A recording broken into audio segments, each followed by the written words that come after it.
talking to myself again. But it's the only way you're ever gonna learn. You look back and it's all in the past. I'm dwelling on the thoughts I cannot see. Thank you, Mr. President. Thank you, gentlemen. No, I don't even know what I'm supposed to be talking about, Laura. I only mentioned of Newcastle United yesterday. There's a difference. Having had many clubs, there is a difference, a big difference, managing Newcastle United to any other club that I've managed. And lots of it is good, and some of it's not so good, obviously. And it's common sense to say that the better we do on a team, the better it is. But I have never had so many complex problems since I've taken over a club. And hopefully, when the share issue, or if the share issue, when the share issue is successful and takes off, we can get back to running Newcastle United as a football club, as opposed to at the moment trying to make it a public company. And because I've had many problems this season, and obviously the major problems I've had has been injuries and trying to get a settled team together. But I've not been able to have what I would consider very important and necessary discussions over the problems of the team and the problems that we're facing, due to the fact that every meeting, 90% of all the meetings I've had, and they've been very, very long meetings, have been to do with share issues and ground development. And I find very difficult to understand, because my feeling is that if we get the team right at Newcastle United on the pitch, I don't think you need any share issues or any ground development. The ground development will come obviously by having bigger gates, because the reason I came to Newcastle, left the south and came to Newcastle thinking that it is a club that you don't have to go nowhere for, because the people and the gates are there. We're not talking about increasing the gates from 10 to 15s, we're talking increasing the gates from 15s, 18s to 32, 33s. So obviously the potential is great, and to be fair, I haven't achieved the team that is required to get that potential. My feeling is a little bit like you look at Glasgow Rangers now, as opposed to Tottenham Hotspur now. Two very similar clubs, and Newcastle is up there with them in potential.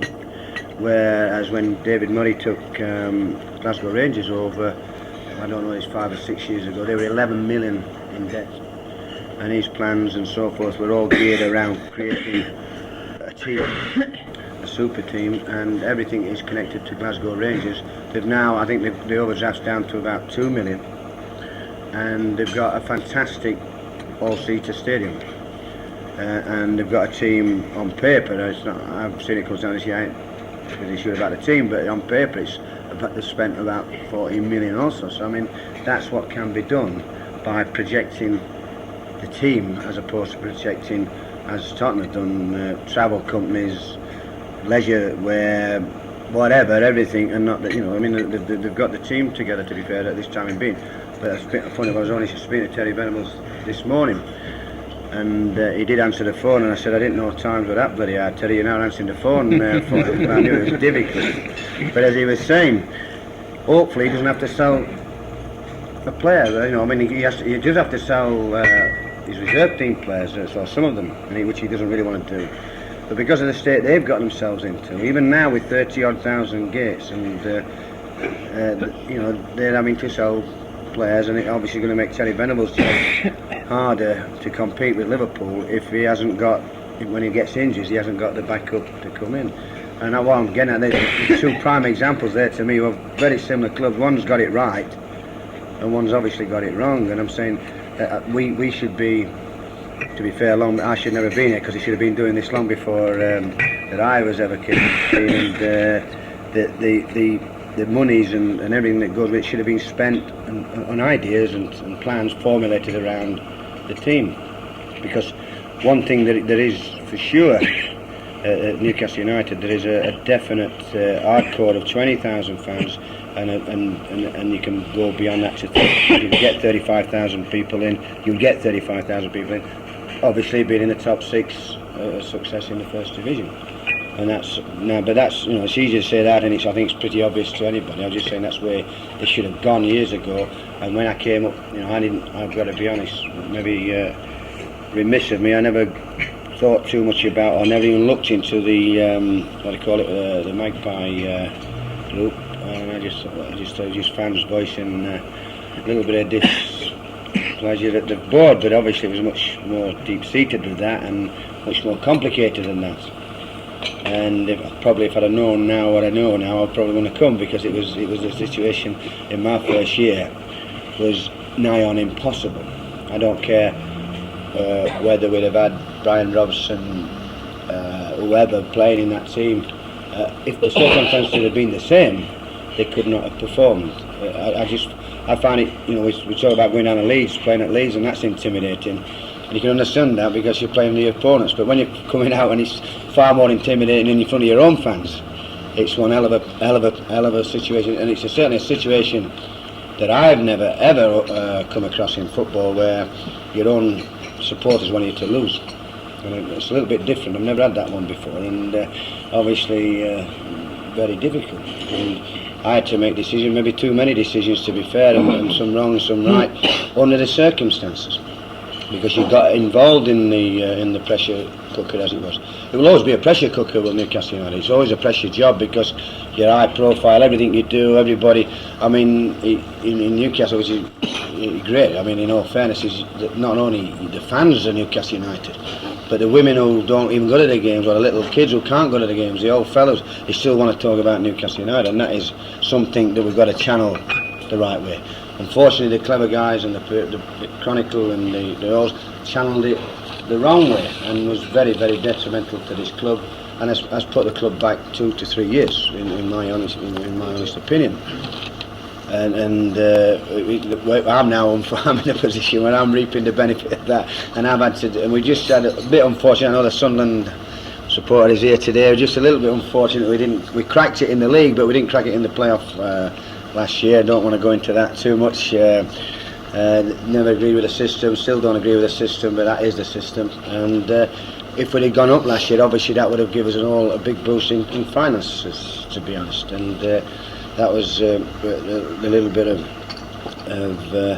unfortunate stuff that happened. But I do honestly believe that if we all got together, I'm talking about the board now, and I'm hoping now John Hall's joined the board, that it is going to be a together thing. I'm not 100% sure on that either. I think there's still plenty of politics to be going on, and I'm sure that has been I'm looking from afar, obviously, and looking now, being in the job and seeing certain directors have left and certain directors beyond, and their attitudes, that I would have thought one of the prime problems at Newcastle United has always been the infighting in the boardroom. Jealousies, political and so forth, and I think that they've got to get that right to get the club right, because every club starts at the top, the chairman and the board, and then work right down to the cleaning ladies and the team and so forth. And I think I've got to say that I think there are now signs at this time in being, with newer, younger directors, that this may happen, and I think that's the only way that the club can start to become successful if the board is as one, as Sunderland are, because they've only got one, and that's the easiest way, Mr. Murray. It's a bit easier when you've only got one that matters, and it's a lot easier for the manager to work out. But having said that, I think it's a great place, to work. Like even Saturday down at Ipswich, and Ipswich got at us like anything first half, wouldn't let us play, and did quite well. We got one good goal, and we gave a bad goal away, but then we got at them second half and really could have won and should have won. But what I'm getting at, the fans there down at Ipswich, I think about 2,000-3,000 fans down there, and to do that when we're not even setting the division, that's tremendous. And they are, when we're giving our all, which is fair comment, they give their all, and when we're not, they don't. And I think that is you can accept that. You can't accept when lads are going out and they're booing them as they walk on the pitch, but you can accept that if you're doing the job, they can give you the criticism and give you the stick, because you've got to do your job. I totally accept that. But to see that and to get the feel when you come out here at St James's on a cup game or a good important league game, 30-odd thousand there. That's why he felt this is what we want. Obviously, my task is to get it there, and as I said, I've made mistakes, but it's a lot harder task than I possibly thought it should be. But it is a tremendous challenge, and it's one that I really enjoy being amongst, because it's something that keeps you alive every day, keeps you wanting to work and wanting to get it right, obviously. So I'm delighted to be up in Geordieland and certainly enjoy the people away from football. They're really super, and I've got to try and win the ones in football. Thank you.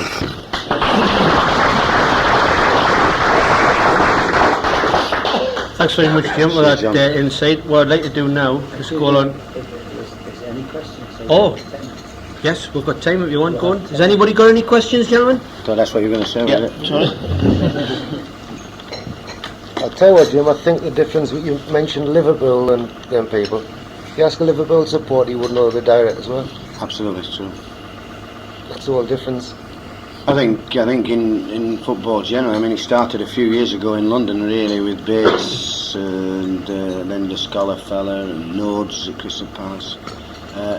He never knew. I mean, some of the players didn't even know who the chairman was, never mind the supporters. And it's become big business, in all fairness. I mean, a lot of them have gone in and I've not guaranteed money, and they're really their clubs. I mean, Jim Gregory owned the club, and Ken Bates owns the club. Norton Scholar doesn't, obviously. But there is too much high-profile stuff now from directors. Yeah. And in fact, it's too much high-profile from directors, too much high-profile from managers, and there's not enough high-profile from players, and so they get protected all the time. And we ought to be giving them a bit more stick. Would you not think after they've only got to have 5 good games in the North East, and they talk about as World Cup stars, you know? Yeah, I mean, even young kids are ruined. I think they've ruined, and they say, why aren't a lot of young kids come on at Newcastle? I mean, certainly the same at Sunderland, I would imagine, because there is a tremendous amount of talent and I mean, you notice when you've lived down south or in the Midlands, where they've stopped playing football on the side of the road, if you like, or in any bit of grass. You still see that up here. What do? They're playing football. You don't see that down south now, so that they still want it. And I mean, I think there's some tremendous talent. We've got some tremendous talent at our club, as I know Sunderland. But they get to near it, and it's immediately they're going to be the new Gaza. They're going to be the new this, and they haven't even got a place in the Central League yet, And they do go over the top with them. And unfortunately, the poor kid now goes and makes his debut, and everybody believes who's come to that game is I've got a world here, and he might not be will be, or might be nervous or whatever. Of course, he doesn't do what they expect, and they go on top of him. But the press do that because they've got nothing else to put in the paper. Well, that's absolutely right. That's one of the problems. They have to fill that back page, and they fill it in the main with 90% crap, really. But that's what they have to do. I mean, even to the point, they ask you things and you tell them no, that's not true, and they still put it in. So it's pointless talking. So. Jim, I agree with you on the director thing. I think there'll never be what they call democracy. No. In any business, I mean, you could have somebody who's running the business, so you're not going to have this. What they're talking about, give the club to the. I thought John Halls was going to do that, wasn't he? Yeah. So, yeah. You know what I mean? Yeah. I mean, all this talk about all this money that was spent buying all of these shares and that. I mean, who's going to get it back at the end of the day? Is the club going to get it back, or is it going to go back to the people who bought the shares initially? Well, it's John Hall's money. He's going to sell his shares. Well, what I gathered, I mean, I'll be honest with you, I don't get involved in it too much, and I don't understand it that much. But I do understand that they're all reducing their shareholding by 10%. Oh, sorry, to 10%. So consequently, if John Hall's got 36%. Say, I think they'll allow him to keep 16 or something like that, so he's going to get 20% of his money back. I mean, a lot of that money is going to the people who have already got over the top amount of 10% shares, and John Hall's obviously will, I would have thought, end up with more money out of the share issue than the club. Yes, indeed. Well, I think that's, I mean, I'd love to see Newcastle succeed. I mean, I watched them from the terraces with my dad, and I took my 2 youngsters to watch them. You got your highlights, like you say. I mean, you stand out there in the rain and snow to watch good players playing. Yes. Like some Malcolm McDonald, Kevin Keegan, and Gascoigne, Beardsley, etc. Do you think that with Newcastle United getting that close last season and just failing through, like I say, a lot of different circumstances that seem to have nothing to do with the, they being in a position in the league and that they still got that hangover this season and haven't been able to shake it off? Well, I'll be honest, I've been asked that many times, to be fair, and I would say no. Me personally, I would have thought that, I would have hoped that would have redoubled our efforts, but for whatever reasons, we've never been able to play the team we wanted, because we've had non-stop injuries since the first 2 days of pre-season training, in all fairness. But when you look at it, there might be a little bit of that. I've got to say that, but I would say no. I would say no. But again, you've got to be psychiatrists sometimes to understand whether that is the reason. But we've not had the team that we wanted about, to be fair to you. Phil? It's been a great mystery over the years. I mean, from the 50s years when Newcastle were a great club, as you said before, the money that should have come into this club and processed the club to the state should have been now. It's never ever been existent. It's always been a great mystery in the North East where the money went at Newcastle. Nobody ever really could understand the balance sheets, nobody knew where the cash went when the players were sold and the players and that. It was always paying bank interest stuff. What the hell did they owe the bank for? Because it took so much money in the 50s, they shouldn't have owed it back anyway. Do you think the new regime will allow the club to progress? Will the money come back into the club that should come to the club, or will it just be channeled away and lost again as it has? No, I honestly believe that there is a younger element of directors who are Newcastle United through and through, and are determined to try as best they can to make it a success, not have what's happened before. I think whatever monies that comes out of this share issue, once everything's settled, will go into making Newcastle United a club, without a shadow of doubt.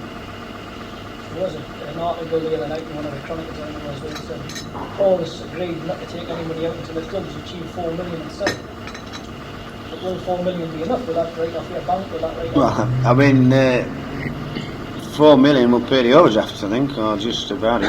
What's that going to leave you? Nothing. I didn't expect anything anyway.